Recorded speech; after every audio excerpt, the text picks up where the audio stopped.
Hermanos queridos, en la tarde de hoy continuamos con nuestra serie sobre los reyes del Antiguo Testamento. La semana pasada nuestro hermano Davis nos enseñó sobre la vida del rey Manasés. ¿Recuerda? El rey más malvado de Israel.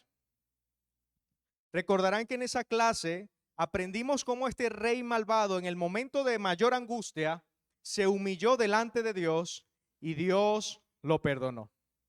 En esa clase, mis hermanos, nosotros aprendimos que aún el peor pecador encuentra perdón si acude a Dios. En esta ocasión, en esta tarde, vamos a contemplar la vida del rey Ezequías, quien fue el padre del rey Manasés. Hermanos, Ezequías fue uno de los pocos reyes de Judá que hizo lo recto delante de Dios. Este hombre era celoso, este hombre era un reformador, este hombre quería glorificar a Dios en todo lo que hacía. Pero hay algo que hace que la vida del rey Ezequías sea de gran instrucción para nosotros. ¿Saben cuál? Que este hombre, a pesar de que fue fiel a Dios en muchos momentos de su vida, él tropezó, él cayó. No solo en momentos de aflicción, sino también en momentos de calma, en momentos de tranquilidad, cuando todo parecía que iba muy bien. Su historia nos enseña que la fe no solamente se prueba en la tormenta o en tiempos de tormenta, sino que la fe también es puesta a prueba en tiempos de prosperidad. Por eso la idea central de esta clase en esta tarde es la siguiente. La fe verdadera se prueba tanto en la aflicción como en la prosperidad.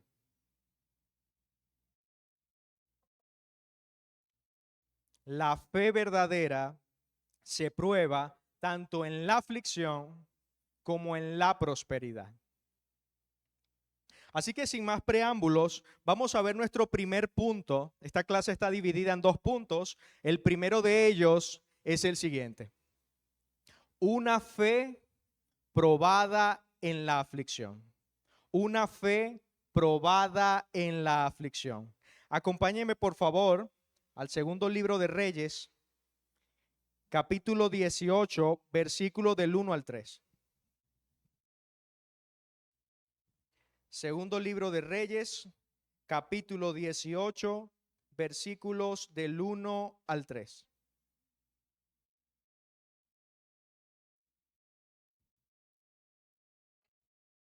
Dice así la palabra del Señor. En el tercer año de Oseas, hijo de Ela, rey de Israel, comenzó a reinar Ezequías, hijo de Acaz, rey de Judá. Cuando comenzó a reinar era de 25 años y reinó en Jerusalén 29 años. El nombre de su madre fue Abí, hija de Zacarías. Hizo lo recto ante los ojos de Jehová, conforme a todas las cosas que había hecho David, su padre. Hermanos míos, este rey Ezequías no heredó un reino en paz. Cuando el rey Ezequías comenzó a reinar en Judá, él heredó o él asumió el reinado bajo un gobierno o bajo un reino sumergido en la idolatría y en el paganismo. Hermanos, el pueblo se había entregado a los ídolos tal como lo habían hecho junto con los reyes anteriores. Además de eso, además de tener a un pueblo idólatra, Ezequías se enfrentaba con la invasión de una nación extranjera, el reino de Asiria. Y además de enfrentarse con un pueblo idólatra y con una nación enemiga, Ezequías también más adelante en su vida se va a enfrentar contra una enfermedad mortal. Y es importante que pensemos en esto, porque Ezequías en primer lugar experimentó aflicción desde adentro, desde su propio reino. Tenía un pueblo desenfrenado en idolatría. Él experimentó aflicción desde adentro. También experimentó aflicción desde afuera. Un rey enemigo, un rey pagano que quiere dominar a Israel, que quiere someter a los reyes, una potencia mundial que quería esclavizarlos. Ezequías enfrentó aflicción desde afuera, pero también experimentó aflicción desde su propio cuerpo, ya que fue declarado con una enfermedad incurable. Y a través de este primer punto, que se llama una fe probada en la aflicción, vamos a desarrollar estas tres aflicciones que el rey experimentó y vamos a aprender cómo él reaccionó ante ellas y cómo esa experiencia o esa reacción del rey ante estas aflicciones pueden enseñarnos a nosotros en la tarde de hoy. Así que vamos a ver en primer lugar la aflicción de un pueblo idólatra. Hermanos, Ezequías era hijo del rey Acaz. De acuerdo a la palabra de Dios, Acaz era un rey malvado. Era tan malvado este rey que él mandó a cerrar el templo de Jehová. Es como si tuviéramos a un pastor que dijera, vamos a cerrar la iglesia, no hace falta congregarnos. O sea, era terrible. El pueblo se había apartado de Dios y tienen a este rey Acaz y este rey manda a cerrar el templo de Jehová. Así que Ezequías creció o tuvo su infancia, su adolescencia, viendo cómo su padre era un hombre malvado y cómo su padre cerró el templo de Jehová y llenó toda la tierra de ídolos. Se nos dice en el libro de Segunda de Crónicas, capítulo 28, que el rey Acaz entró al templo de Jehová y tomó los utensilios sagrados que pertenecían al servicio de Dios y los quebró. Este hombre hizo desastre en el templo de Dios. Agarró los utensilios, los quebró, cerró las puertas del templo. En todo Israel edificó altares que Dios no había mandado. Ofreció sacrificios a ídolos y a dioses de otras naciones. Y no solamente eso, sino que el pueblo le seguía. Este hombre era un idólatra, era abominable delante de Dios y el pueblo seguía sus pasos. Cuando Ezequías asume el reinado, la tentación para él era clara. Bueno, yo soy un rey recién coronado, tengo 25 años, soy un muchacho. La tentación es clara, tengo que agradar al pueblo, tengo que dejar los ídolos quietos y tengo que ganarme el favor de todos. Cuando tú llegas a un lugar, la gente dice, bueno, lo primero que tienes que hacer es ganarte el favor de la gente. Así que si tú quieres ser un buen rey, lo lógico sería no tocar los ídolos, dejar el templo cerrado y ganarte el favor de la gente. Eso es lo lógico. Pero ¿saben qué hizo Ezequías?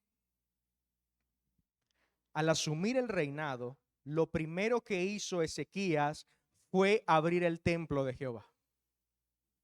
Lo primero que hizo fue abrir el templo de las puertas de la casa de Jehová.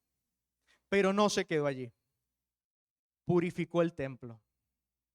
Y no solamente eso, celebró nuevamente la Pascua. Y no solamente eso, eliminó los lugares altos. Porque quizás él pudo haber dicho, bueno, este rey Ezequías sirve a Jehová, así que bueno, está bien, tienes permiso de abrir el templo, pero no toques los ídolos de las otras personas, respeta su religión. Ellos tienen su verdad. Ezequías dijo no. Abro las puertas del templo, purifico el templo, restituyo la Pascua, elimino los lugares sagrados, destruyo los ídolos, las estatuas de acera las arrojaba al río. Y hizo algo y destruyó algo que el pueblo de Israel quizás no esperaba que él hiciera. Él destruyó la serpiente de bronce que Moisés había edificado. No sé si recordarán, pero esta serpiente de bronce no era un ídolo común. No fue algo que se le ocurrió a los paganos o a los idólatras, sino que la serpiente de bronce fue mandada a construir por orden directa de Dios mismo por medio de Moisés. De acuerdo a Números 21, esta serpiente de bronce fue puesta en un asta en alto para que todos aquellos israelitas que habían sido mordidos por serpientes en el desierto vieran a esta estatua y quedaran sanados. Si alguien era mordido por las serpientes, solo debía mirar la serpiente de bronce y ser sanado. Cuando lo vemos así, es difícil pensar, es difícil pensar por qué por qué Ezequías destruiría esta serpiente. Esta serpiente no era un ídolo común. Esta serpiente era una reliquia nacional. Esta serpiente tenía tradición histórica. Esto representaba la gloria de Dios que liberó al pueblo de Israel. Esto les recordaba que Dios estaba con ellos en medio del desierto y les proveyó una salida ante su pecado. Pero a Ezequías no le importó. Ezequías fue y destruyó la serpiente de bronce. Y esto es importante, hermanos, porque la serpiente de bronce, a pesar de que fue un instrumento que Dios usó para salvar a su pueblo, con el tiempo se convirtió en un ídolo.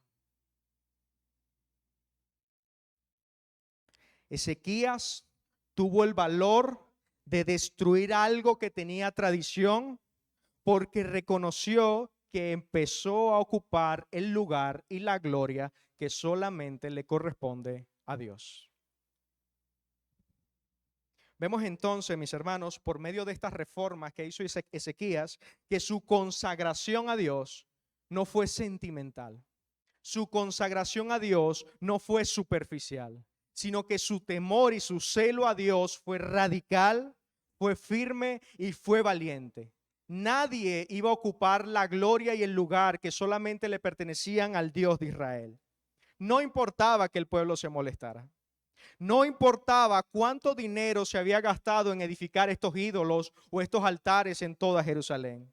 No importaba si todos sus antepasados, sus familiares, su padre se habían inclinado ante estos ídolos. Eso no importaba. Ezequías se mantuvo firme ante su celo de Dios. Y creo que esto es un gran ejemplo para nosotros hoy. ¿Por qué? Porque nosotros vivimos en un mundo idólatra. Nosotros podemos experimentar la misma aflicción que pudo experimentar Ezequías. Lo más fácil es dejar a los ídolos tranquilos. No te metas con eso. Ten tu fe en privado, tranquilito, adora a Dios, está bien, abre las puertas del templo, pero deja estas cosas quietas. No te metas por allí porque te va a ir mal. Bueno, de igual forma, nosotros vivimos en un mundo idólatra. Vivimos en medio de una generación que le ha dado la espalda a Dios. Vivimos en una cultura que exige que vivamos según sus estándares y según sus normas. Nosotros vivimos en una sociedad que nos pide que callemos nuestra voz, que no digamos la verdad. Y si vamos a hablar, que a lo malo le digamos bueno y a lo bueno le digamos malo. El mundo nos ofrece su entretenimiento. El mundo nos ofrece su estilo de vida. El mundo nos ofrece que persigamos sus estándares, sus ambiciones, sus deseos. Nos dice que si queremos ser relevantes hoy como cristianos, debemos adaptarnos al mundo. ¿Sí? Si no nos adaptamos al mundo, el cristianismo morirá. Si no tomamos las modas, las estrategias o las relevancias que usa el mundo empresarial en la iglesia morirá. Eso es lo que el mundo constantemente nos dice. Y nos dice también que si buscamos aceptación, que si buscamos aprobación o ser conocidos, tenemos que comportarnos con el mundo. ¿Y cómo se comporta el mundo? Bueno, el mundo dice, si tú quieres ser conocido, si tú quieres ser valorado, lánzate de cabeza en las redes sociales. ¿Sí? Si tú quieres que la palabra de Dios sea glorificada, hazlo bajo los estándares y las reglas de las redes sociales. Hermanos, muchos de nosotros hemos creído esas mentiras del mundo. Muchos de nosotros usamos las redes sociales para darnos a conocer. Mostramos lo que hacemos, lo que pensamos, lo que decimos. Subimos hasta lo que comemos porque queremos mostrarnos al mundo, que la gente nos conozca y vea que somos chéveres, que no somos fanáticos radicales como el mundo dice que somos. Pero lamentablemente, hermanos, la realidad es que conocer verdaderamente a una persona toma tiempo. ¿Sí? Nosotros vivimos en la época de la inmediatez.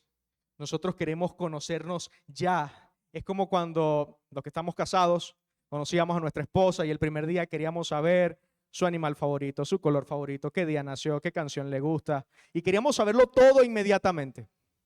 Pero luego la experiencia nos enseñó que el tiempo es necesario para conocer a una persona, para conocer lo que piensa a profundidad, para conocer su carácter, para conocer sus luchas, sus pecados, para conocer todo de ellos. Ese escenario donde conoces a profundidad a una persona, muchas veces está lejos de la cámara de un teléfono.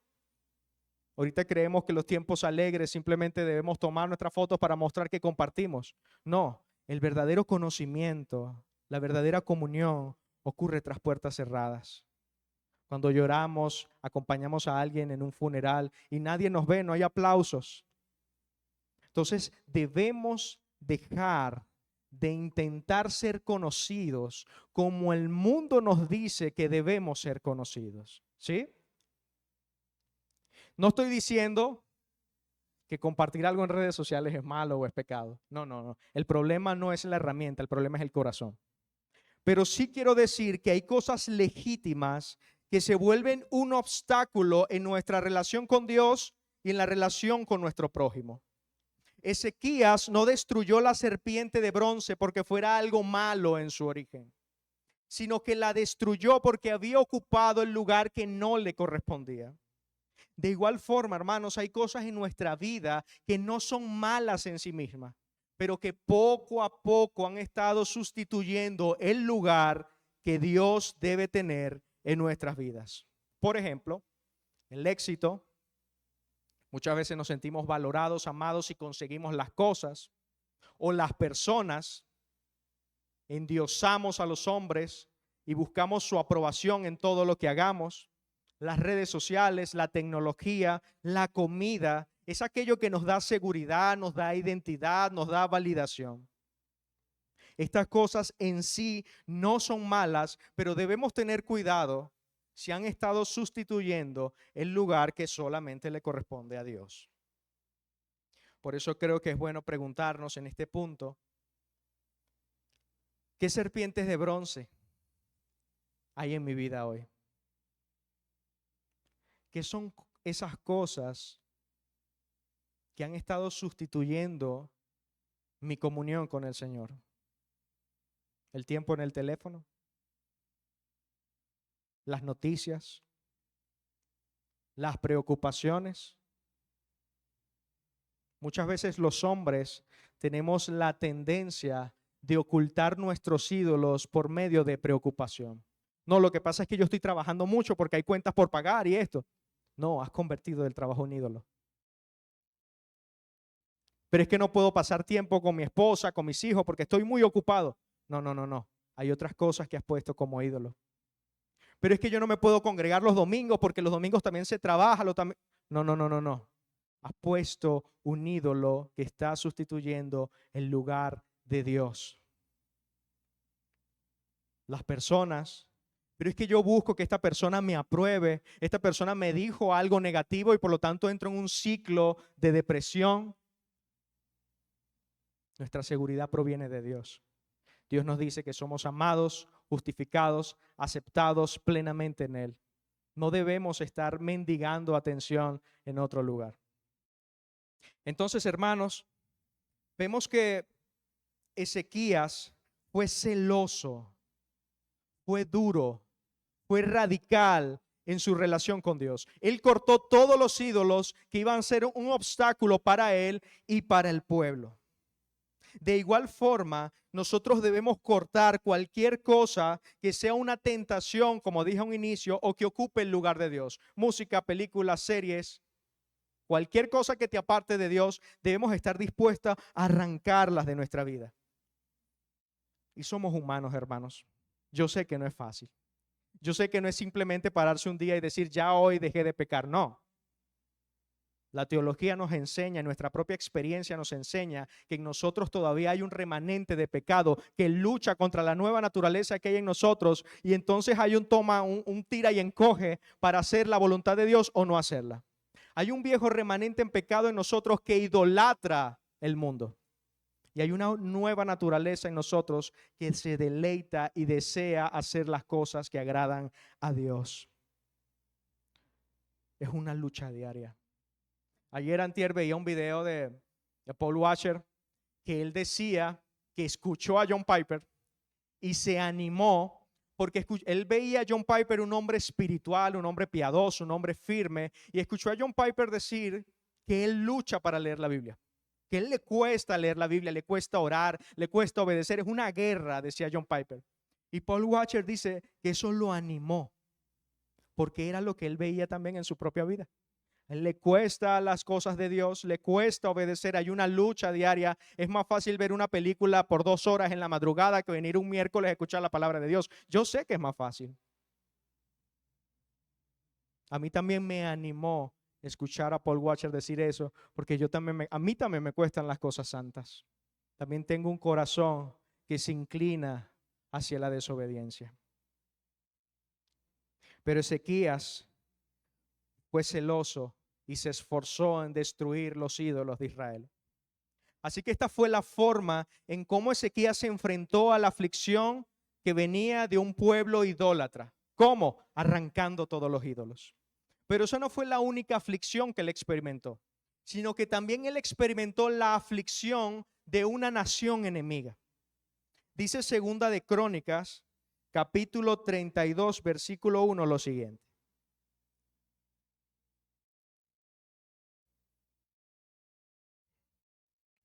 Dice, después de estas cosas y de esta fidelidad, vino Sennacherib, rey de los asirios, e invadió a Judá y acampó contra las ciudades fortificadas con la intención de conquistarla. Ahora bien, hermanos, antes de ver cómo Ezequías se enfrentó a esta aflicción, es importante que notemos o que resaltemos algo que generalmente se omite cuando hablamos de Ezequías. ¿Qué cosa? Su primera caída, su primer tropiezo. Cuando Sennacherib comenzó su invasión, Ezequías tomó una decisión dolorosa que contrasta con todo lo que había hecho hasta el momento.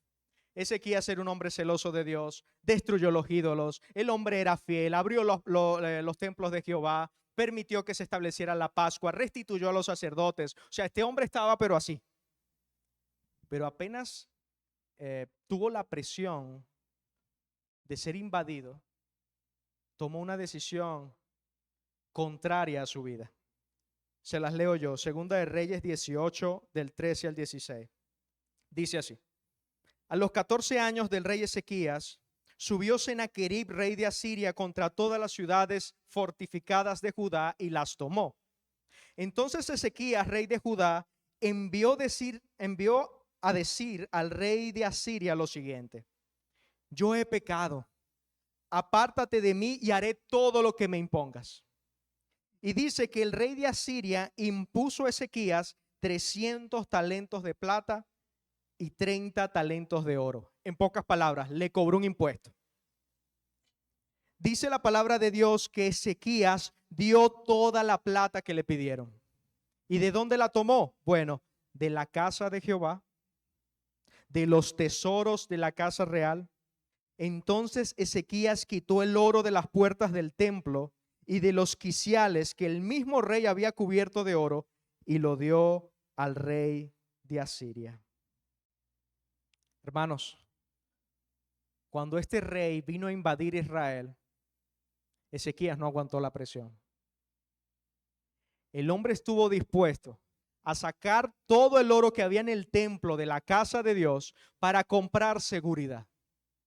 El hombre estuvo dispuesto a traicionar al Dios de Israel, a profanar su casa para conseguir paz con los enemigos de Dios. Qué curioso, ¿no? El mismo hombre que había purificado el templo, el mismo hombre que había destruido a los ídolos, el mismo hombre que se había mostrado celoso para con Dios, el mismo hombre ahora usa los tesoros de la casa de Dios para comprar seguridad. ¿Y saben qué es lo peor de todo? Que a pesar de que dio ese dinero, al rey de Asiria no le importó. Siguió invadiendo. ¿Qué nos enseña esto, hermanos? Cuando cedemos lo que es de Dios para obtener paz con el mundo, nos quedamos sin nada. Repito, cuando cedemos lo que es de Dios para obtener paz con el mundo, nos quedamos sin nada. Ezequías confió más en el oro del templo que en el Dios del templo. Y esto nos debe llevar a preguntarnos hoy, ¿en quién confiamos cuando nos sentimos presionados? ¿Qué estamos dispuestos a hacer? ¿Qué estamos dispuestos a comprometer cuando la presión y la aflicción vienen a nuestras vidas? ¿Será que tiendo a abandonar mis convicciones? ¿Será que tiendo a abandonar mi integridad, mis principios para conseguir aceptación, para conseguir paz momentánea? ¿Será que estoy dispuesto a callar la verdad para tener paz con el mundo? Quizás estoy dispuesto a entregar mi pureza sexual para obtener satisfacción o placer momentáneo. Quizás estoy dispuesto a entregar a mi familia para obtener éxito en los negocios. Quizás estoy dispuesto a entregar mis hijos, abandonar el tiempo con ellos, abandonar mi tiempo con el Señor para obtener la aprobación y el aplauso del mundo. ¿Qué es aquello que Dios nos ha dado como sagrado que estamos dispuestos a entregar en momentos de presión?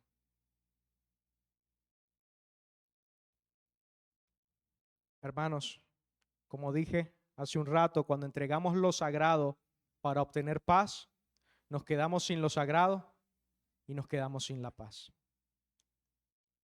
Pero aquí viene algo hermoso. Ezequías tropezó, es verdad. Ezequías tomó el oro que le pertenecía al templo y se los entregó a los enemigos de Dios, es verdad. Pero entonces Dios usó esa experiencia para enseñarle algo a Ezequías. Se nos dice que después de que el rey de Asiria recibió ese dinero y siguió invadiendo, el rey de Asiria le escribió una carta a Ezequías. En esa carta, el rey de Asiria llenaba o explicaba o desarrollaba blasfemias, estaba llena de blasfemias en contra de Jehová. En esa carta, el rey de Asiria le decía a Ezequías cosas como: no confíes en tu Dios. Ninguno de los dioses de las naciones que hemos dominado pudo librarlos. ¿Qué te hace creer que tu Dios va a sacar su mano por ti? Jehová no tiene poder, es un Dios más. No confíes en él. Era una carta llena de blasfemias y era una carta llena de mentiras. Pero esta vez, hermanos, Ezequías no repitió el mismo error. Esta vez no fue corriendo donde el rey de Asiria le dijo: te entrego todo, pero perdóname la vida. No. Dice Segunda de Reyes 19:14 lo siguiente: y tomó Ezequías las cartas de mano de los embajadores, y después que las hubo leído, subió a la casa de Jehová y las extendió Ezequías delante de Jehová. En otras palabras, él tomó la carta, fue al templo, la puso delante de Dios y le dijo: Dios, mira lo que este hombre ha escrito en contra de ti. Ayúdanos, socórrenos, tú eres nuestro Dios. Ezequías oró reconociendo la soberanía de Dios sobre todas las naciones. Ezequías oró confesando que Jehová era el único Dios verdadero y le pidió que actuara no para proteger su vida, no para salvar el oro, sino para que todos los reinos de la tierra conocieran que solo Él es Jehová y que no hay ninguna nación que pueda contra Él. Y lo precioso de todo esto es que Dios no actúa como nosotros. ¿Saben qué hubiese hecho yo? Cuando veía que Ezequías viniendo con la carta, corriendo a decirme: mire, detente allí. Tú sí eres descarado, Ezequías. Después que fuiste y ofreciste el tesoro de mi templo y como no te funcionó, ahora sí vienes arrastrándote, pidiendo clemencia. No, resuelve. Eso es lo que haríamos nosotros. Pero Dios muestra su amor, su compasión, que sus pensamientos son más altos que nuestros pensamientos y que sus caminos son más altos que nuestros caminos. Y se nos dice en la palabra de Dios que Dios escuchó. Dios oyó la oración de Ezequías y envió un ángel. Jehová envió un ángel y en una noche mató a 185,000 hombres del ejército asirio. En una noche. Dios no usó espadas, no usó flechas, usó su poder para demostrar que Jehová es Dios y nada más. Hermanos, en medio de esta aflicción, Ezequías aprendió la lección. Primero confió en el oro, la segunda vez confió en Dios. Y la diferencia entre esas dos decisiones cambia absolutamente todo. Lo que Ezequías hizo con esa carta es lo que nosotros debemos hacer con todas aquellas cargas también que nos agobian.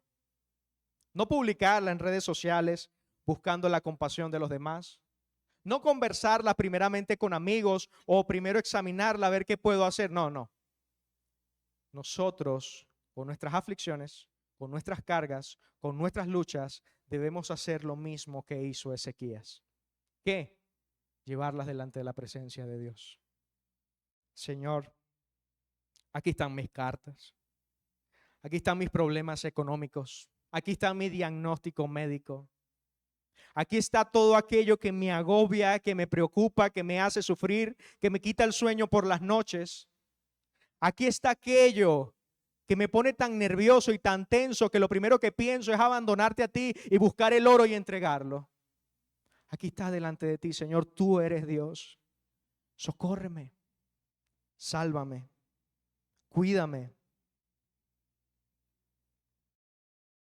Hermanos, Dios usa el tropiezo de la vida de Ezequías para enseñarle a que no confíe en sus propias fuerzas, en sus propias capacidades o recursos, sino que confíe en Dios.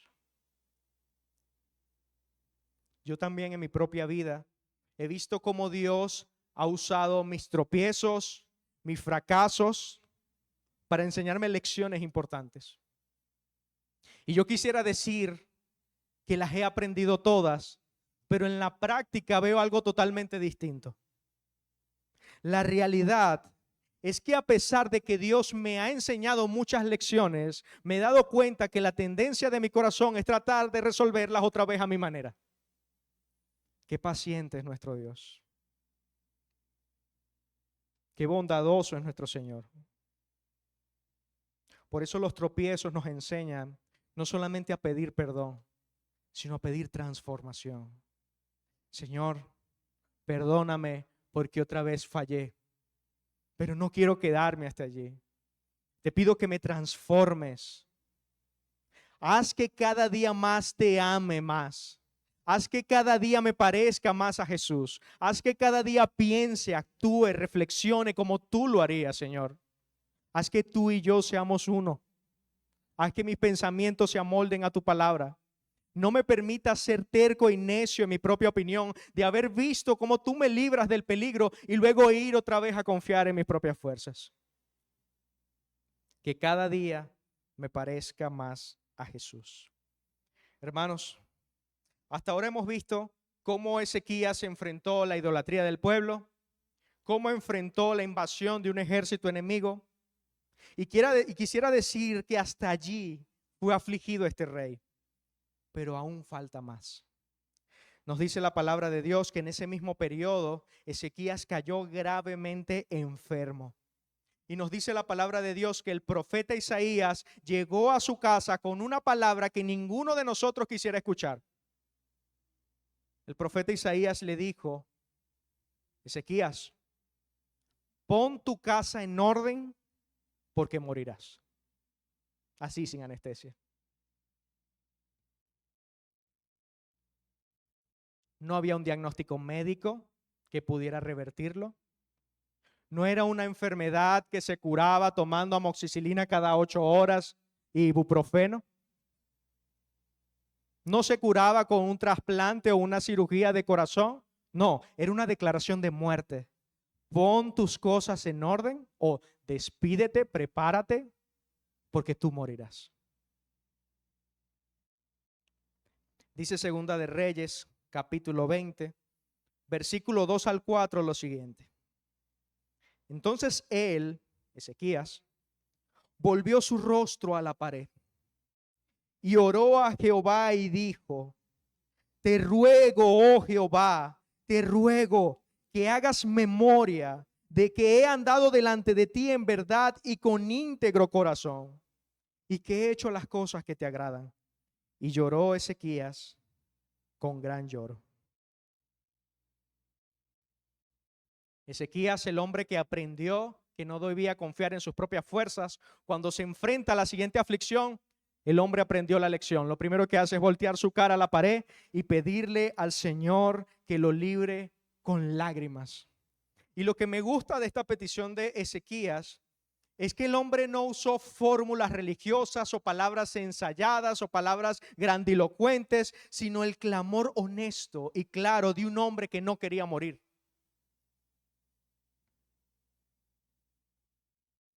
Dice la palabra de Dios que Dios lo escuchó, le añadió 15 años de vida y confirmó esto haciendo retroceder 10 grados el sol.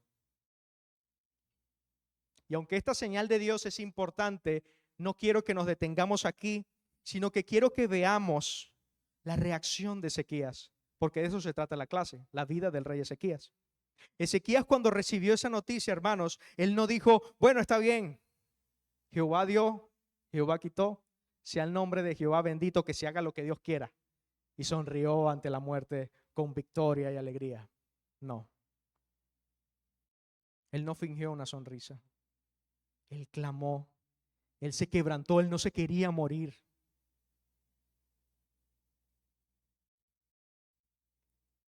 Y esto nos enseña que Dios no se incomoda con nuestras lágrimas. El mismo Dios que escuchó el llanto de Ezequías en esa pared es el mismo Dios que escucha nuestros lamentos al día de hoy. No tienes que llegar a Dios con todo resuelto o ofrecerle todas las salidas. No, no, no. Ven a Él con un corazón quebrantado y Él te escuchará. A veces pensamos, hermanos, no lo decimos, pero lo pensamos, que cuando nos acercamos a orar delante de Dios, debemos ser expertos en oratoria. Debemos decir las palabras correctas y precisas o el método correcto para que Dios nos escuche. A veces pensamos que Dios está en el cielo escuchando nuestra oración y dice: muy bien, Daniel, sí, bonita oración, pero no lo dijiste de esta forma, así que no te voy a escuchar. O me pediste que te sanara de este dolor, pero no me especificaste cuál era, así que te voy a sanar de otro. Como si Dios se deleitara en ser un aguafiesta o en ser sarcástico. Entonces venimos delante de Dios y decimos: Señor, te pido que me ayudes con este problema económico específico que no me alcanza para pagar esto. Creo que ya. En el nombre de Jesús, amén. Lo volvemos mecánico. Y sí, ciertamente nosotros nos acercamos en el nombre de Jesús, pero no lo usamos como si fuera una especie de ritual o de conjuro mágico, que si no decimos eso las cosas no se cumplen. No, tenemos que venir delante de Dios, ser honestos delante de Él y presentarnos delante de Él e incluso orar con la misma intensidad que hizo Ezequías. Señor, no me quiero morir. ¿Cómo tú vas a decir eso si el cielo es ganancia? No, no. Dios conoce nuestros anhelos, Dios conoce nuestras dudas. Muchas veces no nos queremos morir, no queremos pasar aflicciones, no quiero que mi familia se enferme, no quiero pasar crisis. Y Dios lo conoce. Debemos ser sinceros delante de Él. Otra de las cosas que me gustan de la oración de Ezequías es que él le pide a Dios que no olvide el servicio y el corazón con el que lo ha servido. Y esto también choca con nuestra idea de que no podemos decirle nada a Dios de lo que hemos hecho porque es arrogante. Pero la palabra de Dios nos enseña en Hebreos capítulo 6 versículo 10 lo siguiente. Dice: porque Dios no es injusto para olvidar vuestra obra y el trabajo de amor que habéis mostrado hacia su nombre, habiendo servido a los santos y sirviéndoles aún. En otras palabras, yo puedo venir delante de Dios y decirle: Señor, mira cómo te he servido estos últimos años. Te pido que no me abandones a mis pecados. Úsame como un instrumento de tu gloria para edificar y bendecir a tu iglesia. Ten paciencia conmigo como lo has tenido en el pasado y persevérame como me has perseverado en el pasado y manténme fiel como me has mantenido en el pasado. Por amor a tu nombre, hazlo. Y Dios se deleita en estas oraciones sinceras. Hermanos, ¿qué hemos visto hasta ahora? Nuestro primer punto. Vemos cómo Ezequías enfrentó la aflicción de tres formas distintas. Vemos que él se enfrentó a un pueblo idólatra y respondió con celo. Vemos cómo se enfrentó a una nación enemiga y aunque tropezó, él luego se arrepintió e hizo las cosas bien. Y vimos cómo Ezequías se enfrentó a la enfermedad, no confiando en sus propias fuerzas, sino refugiándose en Dios. ¿Qué nos enseña hasta ahora este primer punto? Bueno, que Ezequías no era un superhéroe, que es la historia de un hombre como nosotros, que en medio de sus aflicciones fue aprendiendo, y a veces por medio de los golpes. Él fue aprendiendo que la única fuente de su seguridad es Jehová. Pero ahora viene nuestro segundo punto, y es la parte que no nos gusta mucho. Porque si preguntáramos, ¿cuándo creen que Ezequías tuvo el mayor peligro? ¿En el momento que el rey lo amenazó? ¿En el momento que se enfermó? ¿O en el momento que estuvo con un pueblo idólatra? La palabra de Dios nos enseña que su mayor peligro era cuando todo estaba bien. Por eso nuestro segundo punto se llama una fe probada en la prosperidad.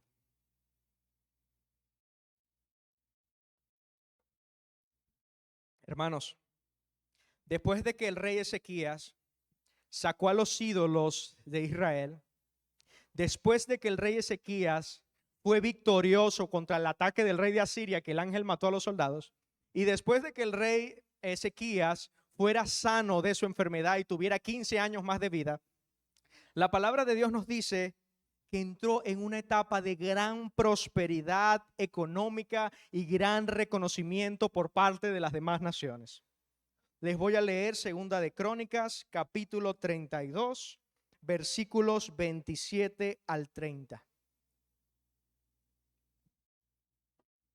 Dice así: y tuvo Ezequías riquezas y gloria, muchas en gran manera, y adquirió tesoros de plata y oro, piedras preciosas, perfume, escudo y toda clase de joyas. Asimismo, hizo depósitos para la renta del grano, del vino y del aceite, establos para toda clase de bestias y apriscos para los ganados. Adquirió también ciudades y hatos de ovejas y de vacas en gran abundancia, porque Dios le había dado muchas riquezas. La Escritura dice que todo esto lo logró. ¿Por qué? Porque Dios le había dado muchas riquezas. Gracias a Dios, ahora Ezequías es un hombre próspero, es un hombre bendecido, reconocido y admirado. Y es importante detenernos aquí y reconocer que la prosperidad de Ezequías no era el problema. Nosotros vivimos en una cultura, en una sociedad donde se nos ha enseñado que ser rico es malo. Y quizás no lo decimos, pero muchas veces vemos de reojo a las personas que tienen mayores ingresos que nosotros y decimos, no, pero es que si él con ese dinero pudiera hacer esto, pudiera hacer, nos volvemos unos jueces. En el fondo creemos, aunque no lo digamos, que ser rico, que la prosperidad es mala. Pero de acuerdo a este pasaje nos enseña que Dios mismo fue el que prosperó y bendijo al rey Ezequías. El problema no era la riqueza. El problema era lo que hizo con la riqueza y a quién le dio el crédito de esa riqueza. Dios no tiene problema con bendecirte. El peligro no está en la bendición, sino en cómo reaccionas cuando ésta llega. Muchos, a través de la historia de la iglesia, resistieron la pobreza y la aflicción con fe firme. pero no sobrevivieron la prosperidad con humildad. Ejemplo rápido, el rey David. El rey David fue despreciado. Su padre hasta se le olvidó que era su hijo cuando vinieron a ungirlo. La gente lo despreciaba, era como el menos, y el hombre estuvo firme. Apenas tuvo prosperidad y riqueza, codició a Betsabé, asesinó, censó al pueblo. No pudo apartar sus ojos de la vanidad. Dice entonces la palabra de Dios que en medio de estas riquezas que tenía Ezequías, llegaron unos mensajeros de Babilonia. Babilonia era un imperio que estaba agarrando fuerza, era una potencia que estaba creciendo y parecería que fuera más exitosa o que iba a tener más éxito que Asiria. Y escuchó que venían estos mensajeros de Babilonia a encontrarse con él.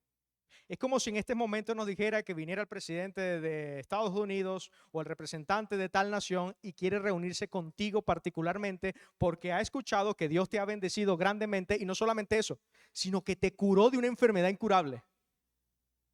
Ezequías empezó a sentir como el corazón se le aceleraba.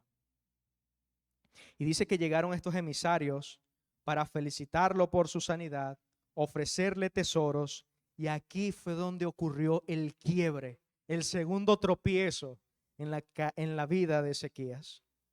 Dice que Ezequías abrió sus puertas de su reino y le mostró a estos hombres su arsenal, su comida, su dinero, sus tesoros, todo lo que había. Este hombre se lo mostró. Es como cuando tú vas a una casa y hay un niño chiquito o una niña chiquita, mis hijas, y sacan todos los juguetes para que los vean. Aquí está. Y mire, me falta esto. Bueno, eso mismo hizo Ezequías con los babilonios. Le mostró todo lo que había en el reino. Ahora bien, la pregunta es, ¿qué hay de malo en esto? ¿Acaso es malo mostrar una adquisición que tengo para que los demás se alegren y se contenten conmigo? No. La palabra de Dios dice en 2 de Crónicas 32:25 que su corazón se enalteció. No consultó a Dios, no reconoció que todo lo que tenía venía de él, simplemente mostró con orgullo sus posesiones ante los representantes del mundo. Dice 2 de Crónicas 32:31 lo siguiente: mas en lo referente a los mensajeros de los príncipes de Babilonia que enviaron a él para saber del prodigio que había acontecido en el país, Dios lo dejó para probarle, para hacer conocer todo lo que estaba en su corazón. Hermanos míos, este momento fue una prueba que Dios mismo permitió en la vida de Ezequías para mostrar lo que había en su corazón. Ese corazón que permaneció fiel en los años de aflicción, en medio de la prosperidad, afloró y reveló un ídolo mayor que los que Ezequías había destruido en Jerusalén. ¿Cuál? El deseo de ser reconocido y aprobado por los hombres. La vanagloria de la vida, la jactancia, el orgullo es el ídolo más difícil de destruir porque es invisible. Puedes derribar todas las estatuas de bronce con martillos. Puedes derribar tus ídolos con un martillo.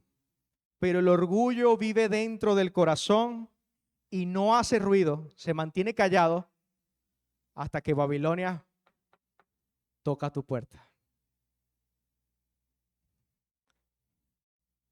Y esto nos debe llevar a preguntarnos, cuando Dios nos bendice, hermanos, ¿cuál es nuestro primer impulso? ¿Darle la gloria a Dios? ¿Ir en oración a Él? ¿O mostrarle a otros lo que he logrado y lo que he conseguido?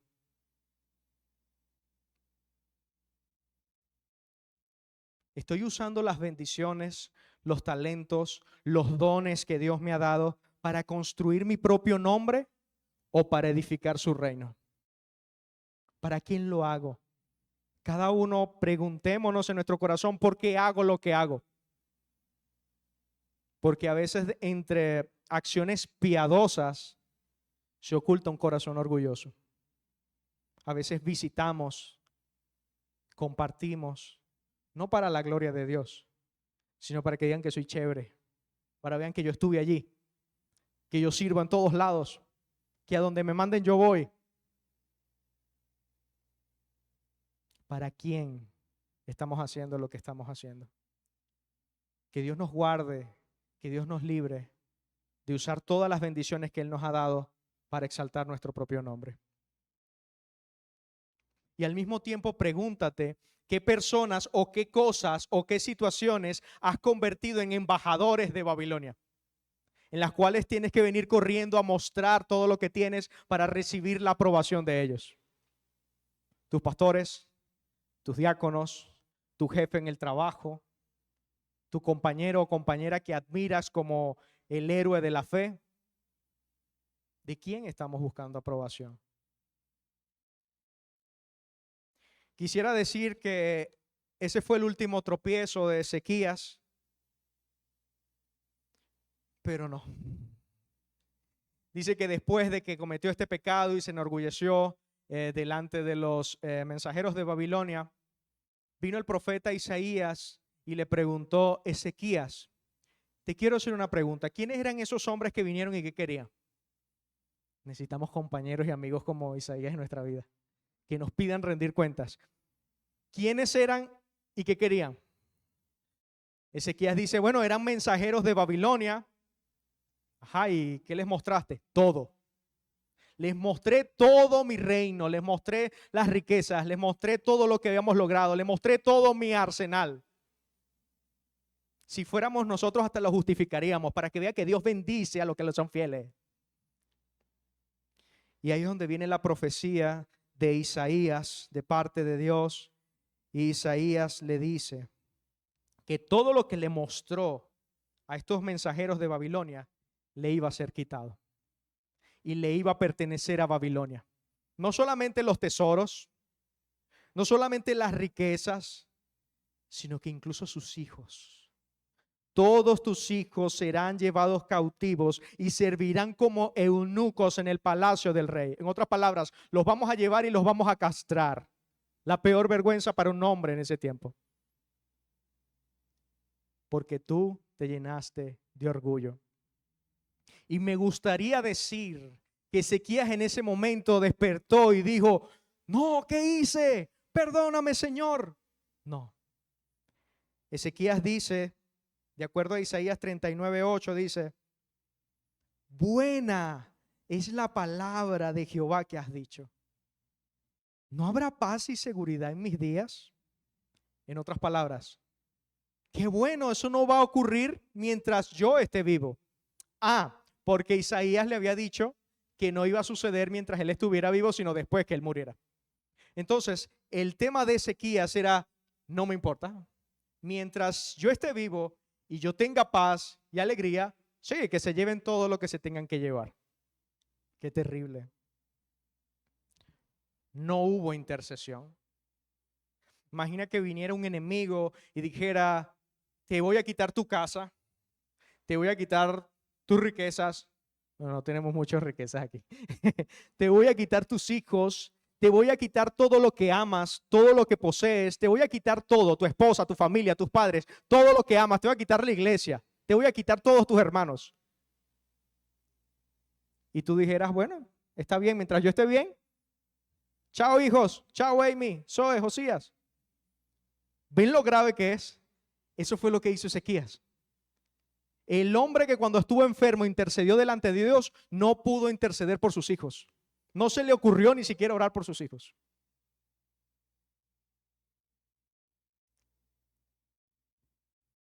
Recordemos algo, hermanos. Dios le había dado 15 años más de vida. Y fue precisamente en esos 15 años más donde Ezequías peor se portó. Y no solamente eso, sino que fueron en esos 15 años donde nació Manasés, el rey más perverso de toda la historia de Judá, el hijo que llevó a Israel a su ruina. Es fácil, hermanos. Es fácil condenar a Ezequías, pero muchas veces nosotros nos comportamos de la misma forma. Es fácil Orar con fervor por más tiempo. Señor, dame más tiempo, dame más salud, dame más bendición. La pregunta difícil es, ¿qué estoy haciendo con el tiempo, con la salud y la bendición que Dios ya te dio y que tienes ahorita? ¿Estoy pensando solamente en mi comodidad personal o estoy pensando en la generación que viene después de mí? ¿Cuántas veces Dios no nos ha librado de aflicciones, de peligros, de enfermedades y decimos, sí, Señor, ahora sí voy a caminar para ti?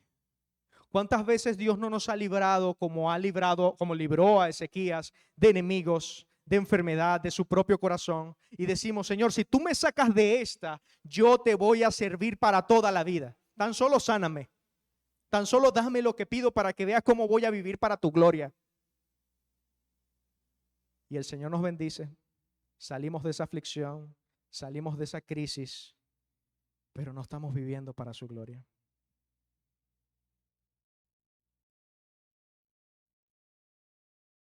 Incluso podemos estar aquí hoy y podemos ver nuestra propia vida y darnos cuenta que no hemos cumplido todo lo que le prometimos en ese momento de aflicción al Señor. Quizás estamos aquí hoy y nos hemos enfriado, nos hemos resignado. Quizás no nos quejamos abiertamente contra Dios, pero como compartía con un hermano querido en estos días, empezamos a vivir resignados. Esperamos que venga la noche, descanso, como, me acuesto y mañana otra vez y otra vez y otra vez. Simplemente vivimos por vivir. Ya no hay gozo, ya no hay fervor, ya no hay pasión.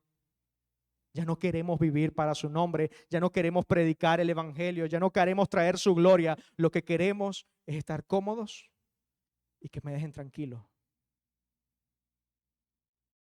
Todo lo que requiere esfuerzo, no me llamen, no me inviten. Déjame tranquilo. Debemos preguntarnos, hermanos, ¿me preocupa el futuro espiritual de mi familia, de mis hijos, de la próxima generación, de la iglesia? ¿O solo me preocupa mientras yo esté aquí? Si un día el Señor me lleva a otro lugar, ya no me importa lo que sucede en Trono de Gracia. Si algún día voy a otro país y todo está económicamente estable, ya no me preocupo tanto por los hermanos en Venezuela que están pasando necesidad. Ahora es mi tiempo de relax.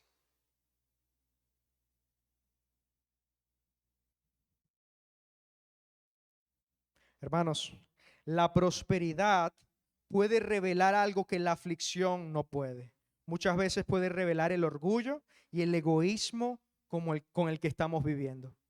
Buscar la aprobación del mundo cuando Dios nos bendice es tan peligroso como correr a Egipto cuando nos ataca Siria. Así que la enseñanza de este segundo punto es: cuida tu corazón, cuida tu fe, especialmente cuando todo va bien.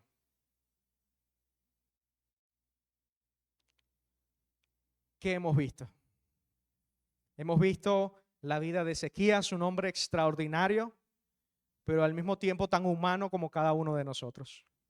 Vimos que en la aflicción él mostró una fe valiente, destruyó la idolatría, aunque tropezó, se mantuvo fiel a Dios.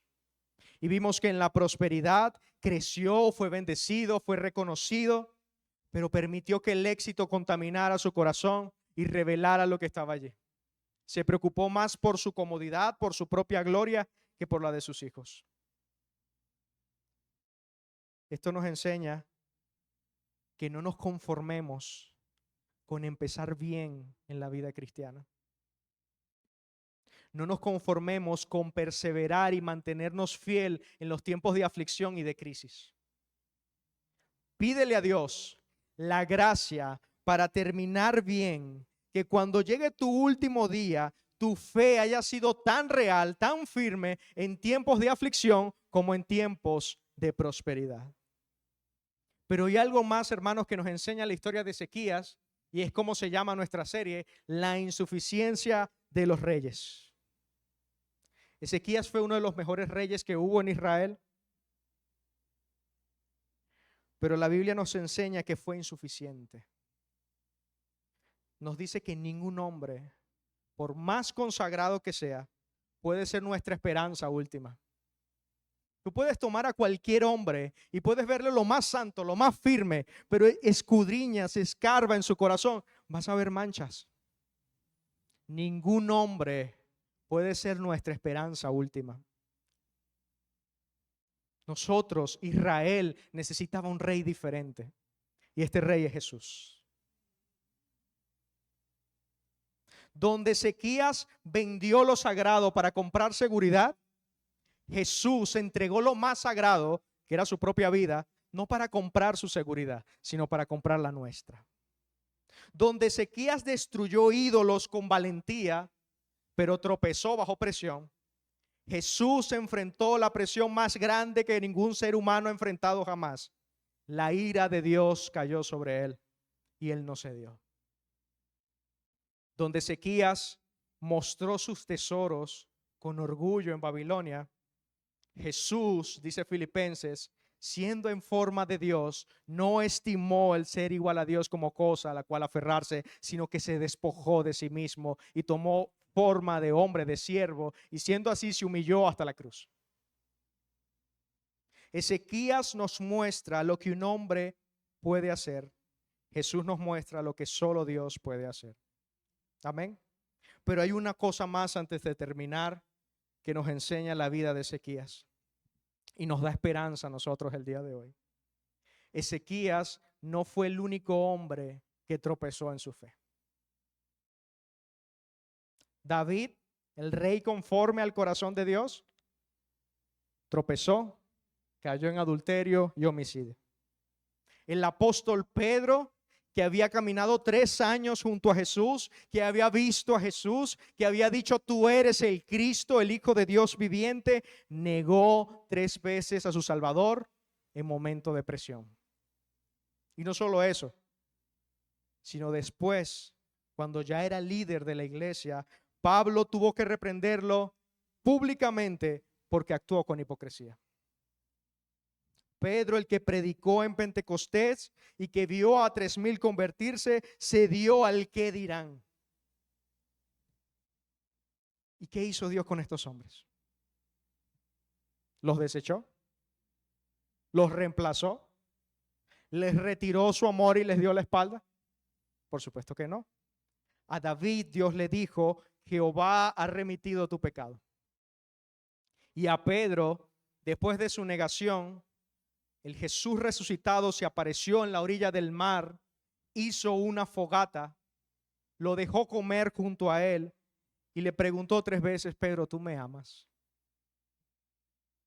Y lo restauró con ternura 3 veces, las 3 veces que Pedro lo negó. Dios prueba nuestra aflicción, hermanos. Perdón, Dios prueba nuestra fe, hermanos. En la aflicción y en la prosperidad, y a pesar de todos nuestros fracasos, Dios nos ama. Dios nos busca, nos restaura, nos escucha, nos enseña que nuestra seguridad no viene de nuestra consistencia ni de nuestra fortaleza, sino únicamente de Él. Así que si hoy estás aquí sintiéndote más identificado con Ezequías, que entregó el oro al templo, o con Pedro, que negó 3 veces al Señor, déjame decirte que Dios te trajo en este lugar para restaurarte. Tu fracaso, tu tropiezo, tu pecado no es el final de tu historia. Dios es compasivo y misericordioso y permite que hoy escuchemos esto para que recordemos la compasión y la bondad que Dios ha tenido con nosotros. ¿Estás en aflicción? ¿Estás amenazado? ¿Estás presionado? Haz lo que hizo Ezequías, no lo malo, sino lo bueno. Trae tus cargas delante de Dios. ¿Estás en la prosperidad? Todo está extrañamente tranquilo y todo está saliendo muy bien. Guarda tu corazón. Pidámosle al Señor que tenga misericordia de nosotros. Y recordemos que Dios, el argumento de hoy o la idea central de hoy, que la fe verdadera se prueba tanto en la aflicción como en la prosperidad. no con el propósito de destruirnos, sino de Dios recordarnos que nuestra única seguridad viene de Él. Vamos a orar.